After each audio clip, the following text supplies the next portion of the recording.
জ্যাঠামশাই,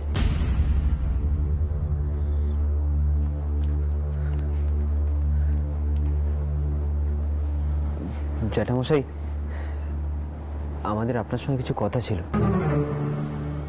আপনাকে বলিনি, আমি আর মথুরবাবু আজ ছদ্মবেশে ঢুকেছিলাম গোরা সৈন্যদের রসদ যোগান দিতে। কি তোমরা তোমরা ব্যারাকে ঢুকেছিলে, তাও রসদ দিতে? এই কাজ করতে তোমাদের কে বলেছে? তোমরা ভুলে গেছো তোমরা কোন বংশের ছেলে? তাও গিয়েছিলে মুটেগিরি করতে। বাবা মতো তোমার বাবা মশাই যদি জানতে পারেন তাহলে। তার সঙ্গে আমার কোনো যোগাযোগ নেই, কিন্তু আমি আপনাকে বলছি,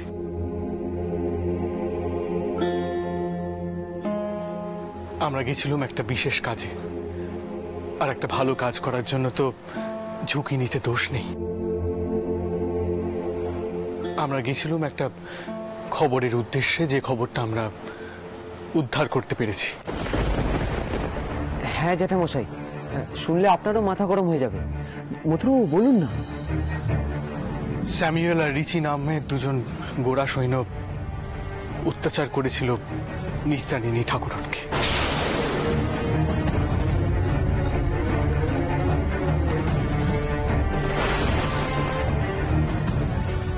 মারধর করে কৃষ্ণকান্ত ঠাকুরকে। কৃষ্ণকান্ত ঠাকুর নিশ্চয়ই তাদের শনাক্ত করতে পারবেন। বাবামশাই, আপনি মামলা করে তাদের শনাক্ত করার ব্যবস্থা করুন। কৃষ্ণকান্ত ঠাকুর তাদের হাতে নাতে ধরবে। হ্যাঁ, আর বাবামশাই, আপনি বলেছিলেন যে চিঠি লিখে অপরাধীদের শাস্তির কথা চাইবেন, কিন্তু আমার মনে হয় না তাতেও কোনো লাভ হবে, কারণ সেক্ষেত্রে গোরারা গোরাদেরই বিচার করবে এবং তারা তো তাদের পক্ষেই রায় দেবে। না বাবা, আমি শুনেছি গোরাদের বিচার ব্যবস্থা নাকি খুব ভালো।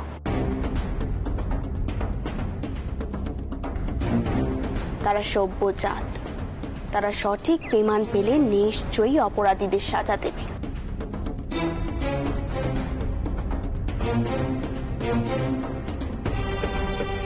সে দেশের নাকি গোরা, সে নিয়ে বিচার করতে বসবেন।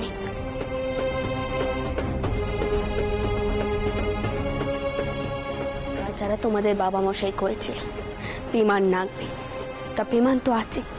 নতুন চাউর মশাই নিজে অপরাধীদের চিনিয়ে দেবে, প্রয়োজনে সদুও চিনিয়ে দেবে, তারপর দেখি তারা কি সাজা দেয়।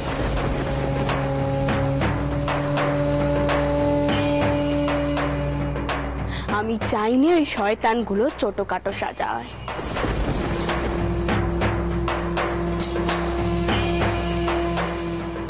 ওদের জন্য আমার মেয়েটা মরেছে, ওদের খুব কঠিন সাজা দেওয়া প্রয়োজন। এমন সাজা দিতে হবে যাতে কোনোদিনও কোনো মেয়ের দিকে চোখ তুলে তাকানোর আগে দুবার ভাবে।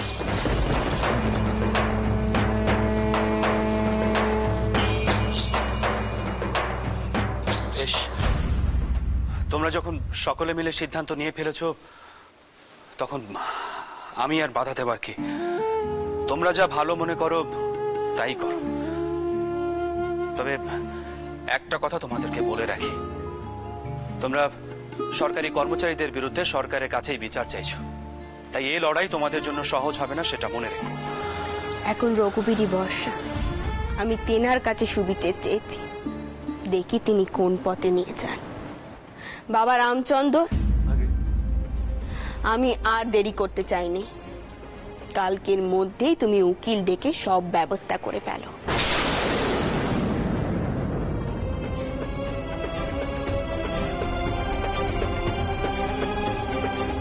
বেশ, শুরু হোক সুবিচার আদায়ের লড়াই।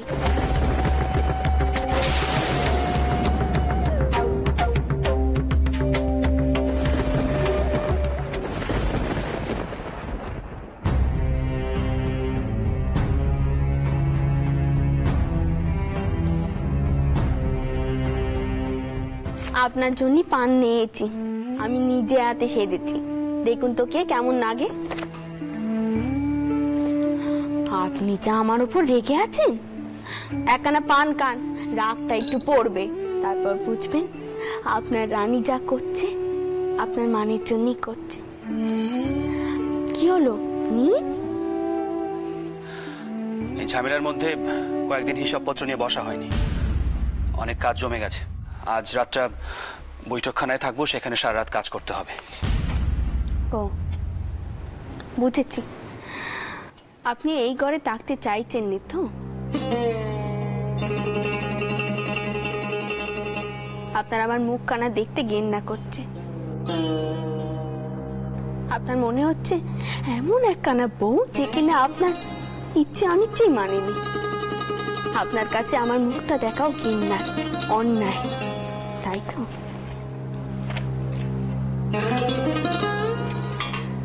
যান, আপনার যেখানে গিয়ে কাজ করতে সুবিধা হবে আপনি সেখানেই যান, আমি বাধা দেব না। আপনার হক আছে আমাকে পায়ে ঠেলে দেওয়া, আমাকে সাজা দেওয়া, কিন্তু তবুও আমি কইব ওই অপরাধীদের শাস্তি দেওয়া আমার কর্তব্য।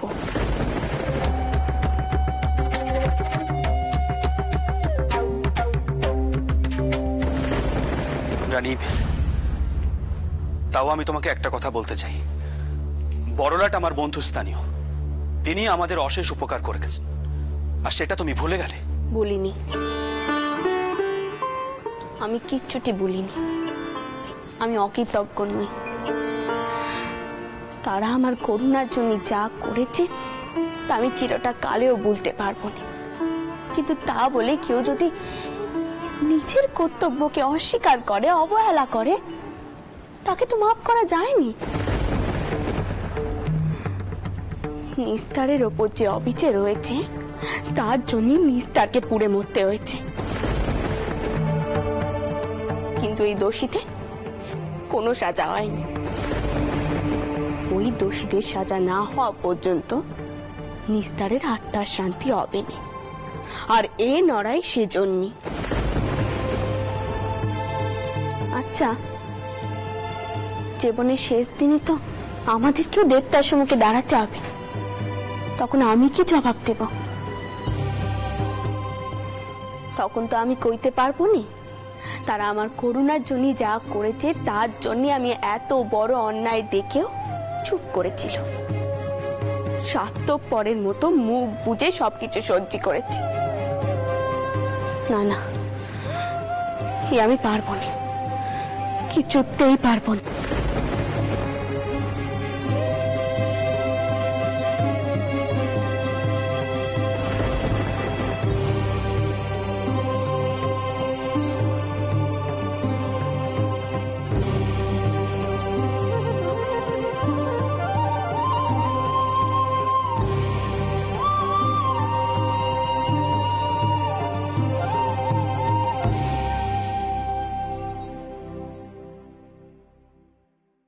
হে কি ঠাকুরপো, এত রেতে কোথায় চললে? হাতে এগুলো কিসের কাগজপত্র? জানেন বৌঠান, আমি সারাটা জীবন শুধু অন্যের ভালো লাগা, মন্দ লাগা, ইচ্ছে অনিচ্ছেটুকু দেখে গেলাম,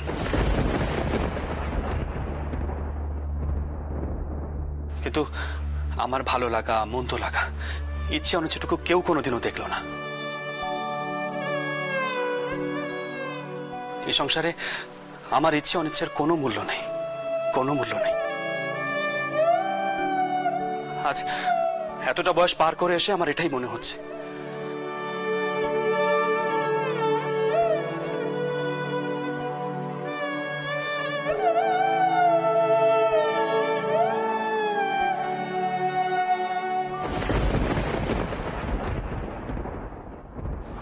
বউ,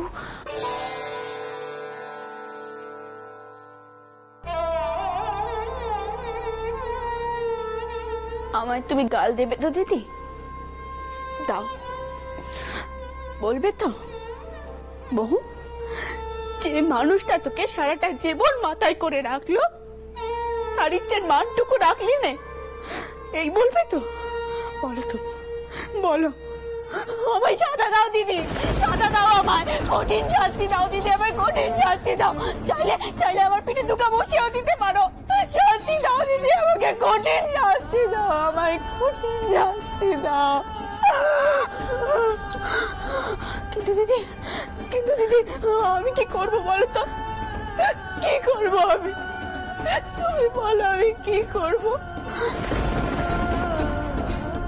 যতবার আমি চোখ কান বন্ধ করার চেষ্টা করি ততবার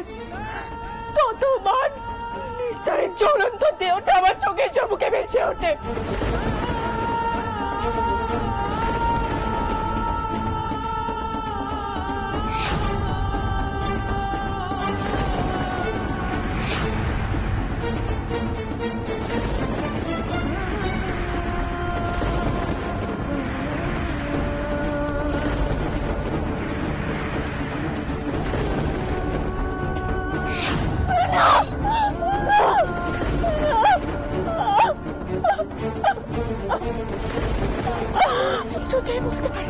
কিছুতেই বলতে পারি না আমি, কিছুতেই না।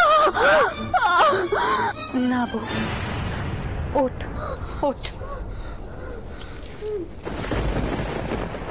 আমি তোকে আজ আর কোনো কড়া কথা কইব না, বরং কইব যতই বাধা বিপত্তি আসুক না কেন তুই ভেঙে পড়িস না।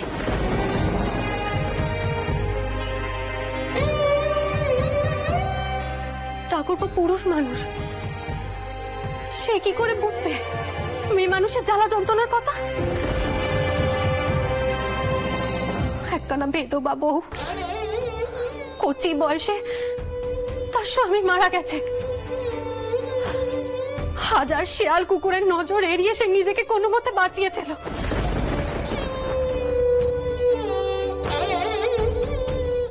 কিন্তু কোত্থেকে ওই গোড়া সৈন্য এক রেতে বিনা দোষে তার এতকালের সাধনাকে এভাবে বেপালে ফেলে দিল?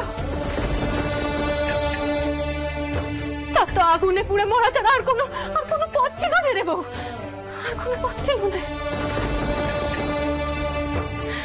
কেন বউ, কেন? বেদবা বলে কি তার বাঁচার কোনো অধিকার নেই? তুই যা করছিস একদম ঠিক করছিস বউ, একদম ঠিক করছিস। ওদের এমন সাজার ব্যবস্থা কর যাতে সকলে বোঝে আমরাও মানুষ। দিদি হ্যাঁ বউ, তুই আমায় কথা দে, তুই ওদের সাজা দিবি, তুই আমায় কথা দেব।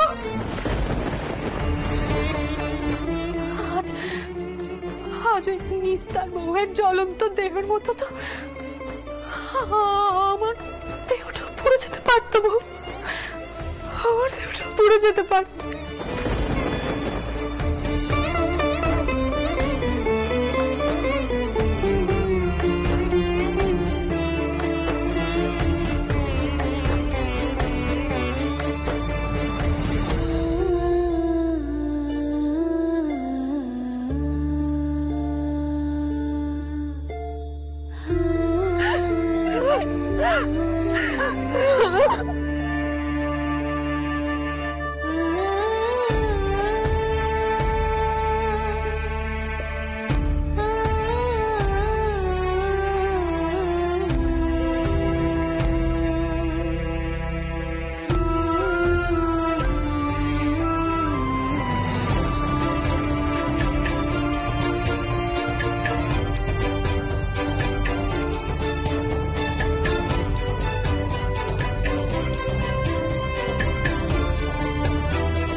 এ কি, তুমি এতক্ষণ বাইরে কি করছিলে?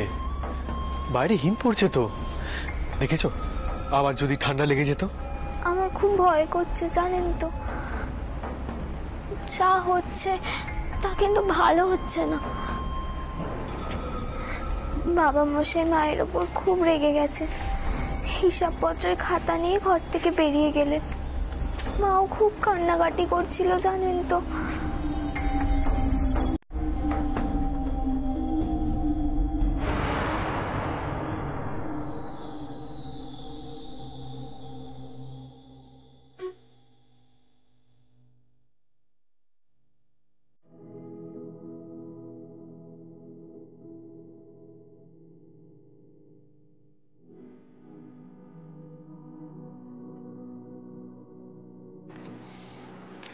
আর তাই জন্যে তোমার চোখেও জল চলে এলো। সত্যি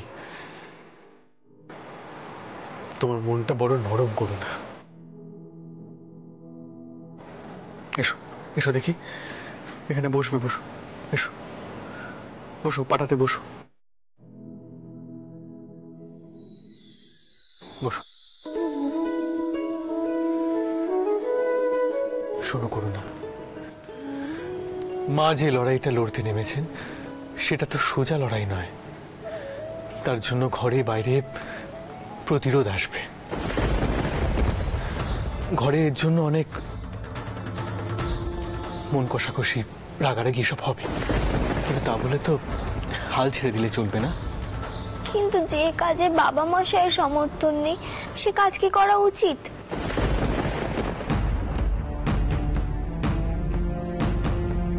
দেখো করুণা,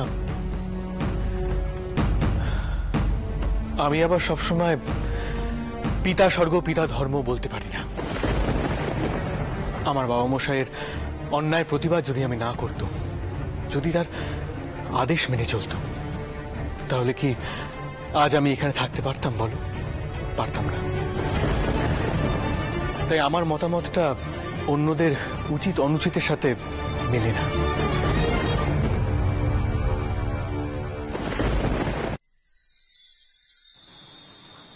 আমি যদি কোনোদিনও আপনার কথা অমান্য করি সেটা মেনে নিতে পারবেন?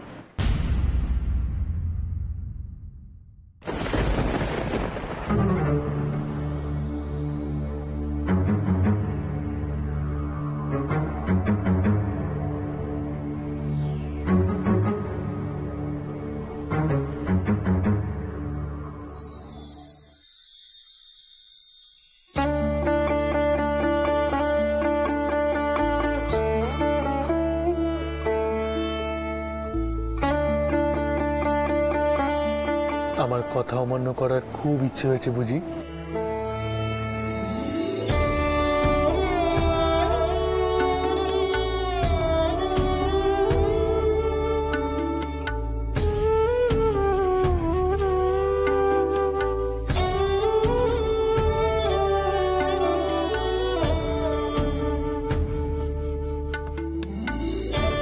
কি কথার কি মানে?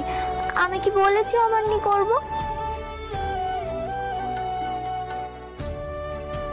সত্যি কথা বলবো করুণা,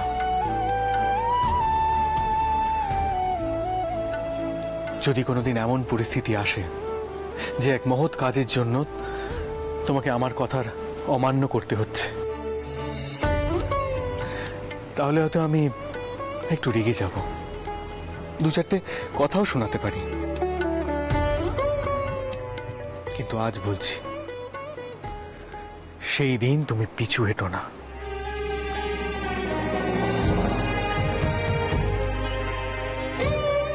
নিজের লক্ষ্য স্থির রেখো।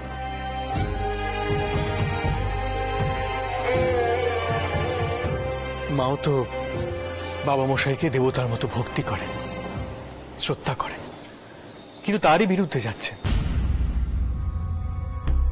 হ্যাঁ, বাবা মশাইয়ের হয়তো খারাপ লাগছে, কিন্তু কি জানো তো, এর জন্য একদিন মায়ের প্রতি বাবা মশাইয়ের শ্রদ্ধা আরো বেড়ে যাবে। মায়ের পাশে তো এখন শুধু আমাদের বাড়ির লোকেরাই আছে, বাইরের লোকেদের সমর্থন পাবেন আপনারা? মামলার খবর সমাজের আরো 5 জন লোকের কানে যাবে। আশা করছি অনেকেই মায়ের পক্ষে থাকবেন। এমনকি যে ব্রাহ্মণ সমাজ মার বাড়ির খুব একটা বন্ধু নন, তারাও মায়ের পাশে থাকবেন।